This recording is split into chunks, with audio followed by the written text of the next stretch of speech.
সন্তানের আত্মবিশ্বাস বাড়াতে চান? সন্তানের সিদ্ধান্ত মেনে চলুন বিশেষজ্ঞের পরামর্শ। জীবনে আত্মবিশ্বাস তুঙ্গে না থাকলে কোনো কাজেই সাফল্য মিলবে না। নিজেকে প্রশ্ন করতে করতেই জীবন কাটিয়ে ফেলতে হবে। নিজের সন্তানের ভালো চাইলে তাকে ছোটবেলা থেকেই আত্মবিশ্বাসী করে তুলতে হবে বলে জানালেন কলকাতার বিশিষ্ট মনোরোগ বিশেষজ্ঞ চিকিৎসক দেবাঞ্জন পান। তার সিদ্ধান্ত মেনে চলুন। বাড়ির ছোটখাট বিষয়ে সন্তানের মতামত নিন। যেমন আপনি তাকে জিজ্ঞেস করতেই পারেন যে আজ কি রান্না করা উচিত। তারপর তার মেনু মেনে রান্না করুন। এই কাজটা করলে সন্তান বুঝবে যে সে ধীরে ধীরে গুরুত্বপূর্ণ হয়ে উঠেছে। তার কথা বড়রাও শোনে, যার ফলে বাড়বে তার আত্মবিশ্বাস। ভালো দিকে নজর দিন। কোনো মানুষের সব কিছু ভালো হতে পারে না। আপনিও সব দিক থেকে ভালো নন।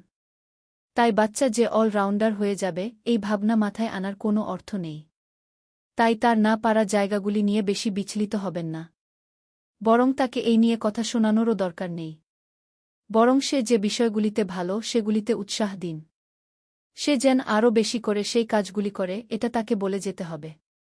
ব্যাস, তাহলেই বাড়বে সন্তানের কনফিডেন্স। গ্রন্থনা মহসিন আলী আঙ্গুর, সম্পাদক ও প্রকাশক মুজিবনগর খবর.com, মেহেরপুর।